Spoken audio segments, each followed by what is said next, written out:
नमस्कार मेरे प्यारे छात्र मित्रों, तुलजा भवानी प्राथमिक विद्या मंदिर, संत ज्ञानेश्वर नगर, लातूर, हमारे इस पाठशाला के वर्चुअल क्लासरूम में आप सभी का फिर से एक बार मैं हार्दिक स्वागत करता हूं। तो बच्चों, आज हम कक्षा 5वीं और इस कक्षा 5वीं का विषय हिंदी है हमारा, और इस हिंदी विषय का 10वां पाठ गड़ाधन ये आज हम सीखेंगे। यह पाठ हमने पिछले वीडियो क्लास में भी यह पाठ सीखा था, और जो अभी कुछ बचा हुआ जो पाठ है यह मैं आज के इस वर्चुअल क्लास में आपको मैं पढ़ाऊंगा। तो देखो बच्चों, हमने जो पिछला जो वीडियो क्लास था उसमें हमने देखा था, इस पाठ में एक रामदीन नाम का एक किसान था। वह खेती करके अपना गुजारा करता था। उसके 4 बच्चे थे, और वे बच्चे जो थे वह एकदम आलसी थे, कुछ भी काम धंधा नहीं करते थे, गांव में इधर उधर भटकते रहते थे। तो रामदीन उन 4 बच्चों के भविष्य के बारे में रामदीन को हमेशा चिंता सताए रहती थी कि अरे मेरे मरने के बाद इन 4 बच्चों का क्या होगा, वह अपना पेट कैसे पालेंगे। ऐसा यह रामदीन हमेशा सोच विचार करता रहता था। तो एक दिन रामदीन जब सोने के लिए गया था तो उसको इन विचारों से उसको नींद भी नहीं आ रही थी, लेकिन उसको इन लड़कों को सुधारने का एक उपाय सूझ गया था उस रात को। तो दूसरे दिन उसने क्या किया, अपने पत्नी जो थी उसकी, रामदीन की मतलब उन लड़कों की जो माँ थी, उसको बताया कि मैंने एक ऐसा ऐसा उपाय सूझा है जिस उपाय से हमारे बच्चे मेहनत करेंगे, काम करेंगे, खेती बाड़ी का ये सब काम देख लेंगे। तो यह उपाय ऐसा था कि रामदीन ने कहा कि उन 4 लड़कों को बुलाकर कहा कि मैं और तुम्हारी जो माँ है यह हम दूर तीर्थ यात्रा के लिए कुछ दिनों के लिए यहाँ से जा रहे हैं, तो तुम्हें यह मैं कुछ रुपए देता हूँ, यह रुपए लेकर तुम क्या करो, अपना जो भी मतलब खाने पीने की चीज़ें खरीद कर लाओ, या जो भी कुछ करना इन रुपए से तुम हम आने तक यह रुपए पैसे तुम यहाँ पर रख दो। और यह रुपए पैसे खर्च होने के बाद मैंने खेतों में बहुत सारा धन गाड़ कर रखा है, छिपा कर रखा है, ऐसा कहते हैं। और वह दोनों पति और पत्नी तीर्थ यात्रा के लिए रवाना हो जाते। जब रामदीन और उसकी पत्नी ये तीर्थ यात्रा के लिए वह जाती है, कुछ ही दिनों बाद, एक 8-10 दिनों बाद ही उन लड़कों के पास जो रामदीन ने नकदी रुपए दिए थे वो खर्च डालते हैं, और उनके पास कोई भी रुपए पैसे नहीं होते। तो उनको एक बात याद आती है रामदीन ने बोलने वाली, कि रामदीन ने मतलब उनके पिताजी ने कहा था कि मैंने खेत में क्या किया था, बहुत सारा धन गाड़कर छिपाकर मैंने खेतों में रखा है, ऐसी बात उनको याद आती है। और वह रात के समय खेतों की तरफ चल पड़ते, और 2-4 दिनों तक लगातार वह सभी खेत को क्या करते हैं, सभी खेतों में वह उस गड़े धन को, छुपाए हुए धन को खुदाई करके हुए वह निकालने का प्रयास करते, लेकिन उनको पूरे खेत में कहीं भी यह गड़ा धन दिखाई नहीं देता।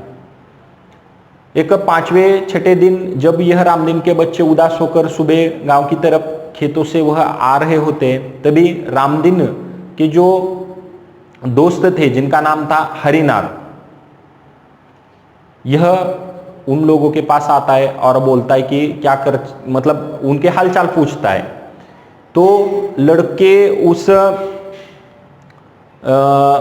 रामदीन के जो मित्र थे हरिनाथ, उनसे सभी यह बातें बताते कि कैसे हमें पिताजी ने रुपए दिए थे, और यह रुपए खर्च होने के बाद खेतों में जो उन्होंने धन छिपा कर रखा है, यह धन निकालने के लिए हमने पूरे खेत की खुदाई की। यह सब परिस्थिति हरिनाथ को बताते हैं। तब हरिनाथ उनसे बोलते हैं कि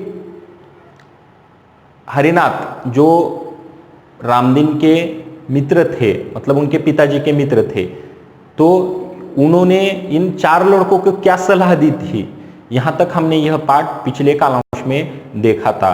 जो अभी तक आगे का जो रहने वाला पाठ है, यह आज हम इस तासिका में आज हम यह सीखेंगे। तो देखो, आगे क्या होता है, जब हरिनाथ को यह सभी बातें पता चली कि कैसे रामदीन के बेटों ने यह खेतों की खुदाई की है धन के लालच में, तो वह हरिनाथ लड़कों को एक सलाह देता है, तुमने जैसे यह खेत को खोदा है वैसे ही तुम अब क्या करो, इस खेत में कुछ बीजों को बो दो। मतलब हमारी मराठी भाषा में हम बताएंगे तो पेरनी, ज्याला आपण म्हणतो, मतलब पेरनी करो, ऐसा हरिनाथ उन चारों लड़कों को सलाह देता है।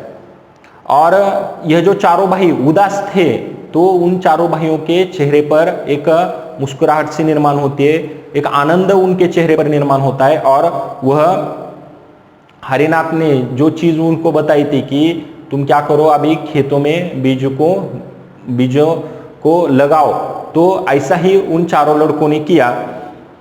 तो कुछ ही दिनों बाद खेत में जो बीज बोए थे उस बीजों से बाहर नन्हे नन्हे अंकुर निकल आए।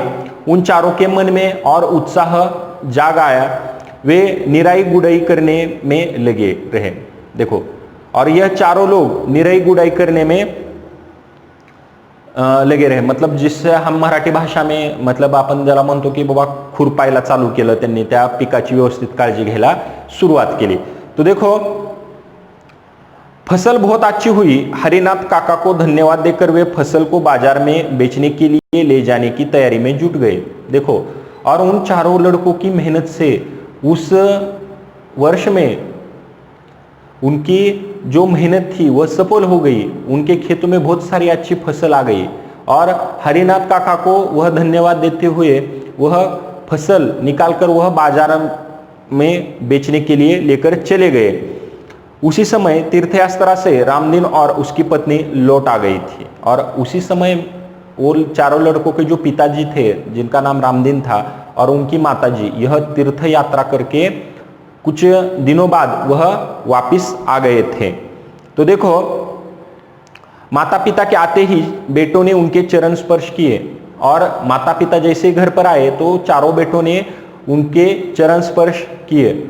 तो देखो बच्चों, आपको भी जब हम सुबह नहा धोकर फ्रेश हो जाते हैं, तैयार हो जाते हैं, तब सब हमको क्या करना है, हम सभी को अपने जो घर के हमारे जो बड़े बुजुर्ग हैं, जैसे हमारे माताजी है, पिताजी है, दादाजी, दादी जी, बड़ी बहन, बड़े भाई, इन सभी के चरणों को हमें स्पर्श करना है, उनके आशीर्वाद लेने हैं। यह बात आपके दिमाग में आप घुसा लो और इस बातों का आप अमल भी करो।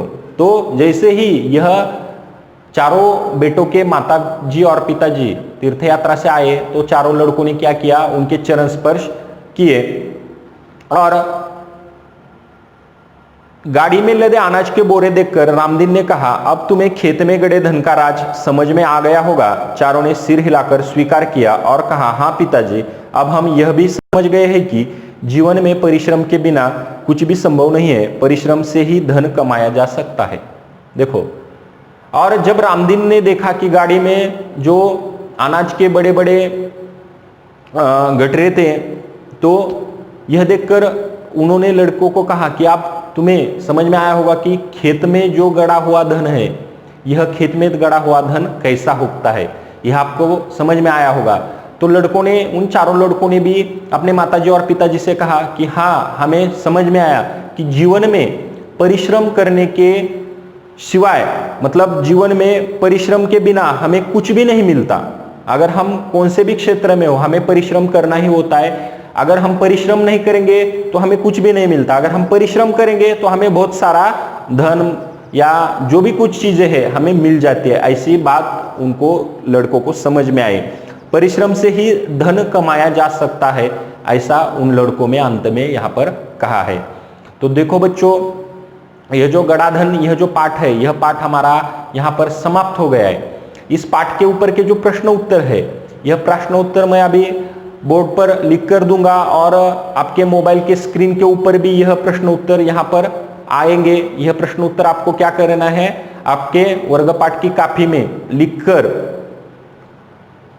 उस लिखने के बाद उसका फोटो निकालकर हमारे पाठशाला के व्हाट्सएप के ग्रुप पर डालना अनिवार्य है। तो देखो बच्चों, इस तरह से हमारा गड़ाधन यह पाठ समाप्त हो गया। इस पाठ से हमें क्या सीख मिलती है कि जीवन में परिश्रम करने से ही हमें सफलता मिलती है और हम यशस्वी जीवन में परिश्रम से ही होते हैं। तो आपको भी परिश्रम करना है। आपका परिश्रम करना है मतलब क्या करना है? आपको गड्ढे का खेत में जाकर काम करना है क्या? नहीं है। तो आपका भी परिश्रम करने का एक ही काम है, जो कि आपका जो दिया हुआ जो भी अभ्यास है जिस भी विषय का, वह सिर्फ आप करो, ताकि भविष्य में आपकी जो होने वाली परीक्षा है उसमें आपको अच्छे से गुण एवं अच्छे से मार्क मिल सकते हैं। तो आप यही परिश्रम सिर्फ कर लीजिए। तो बच्चों, यह पाठ आज हमारे यहाँ पर समाप्त होता है। सभी से मेरी एक गुजारिश है, इस कोरोना रोग जो है महामारी जो इस सारी दुनिया में फैल चुकी है, इससे बचाव के लिए हमें घर से बाहर निकलना नहीं चाहिए और हमें घर में ही रहना चाहिए। तो घर में रहो, सुरक्षित रहो। Stay home, stay safe. Thank you.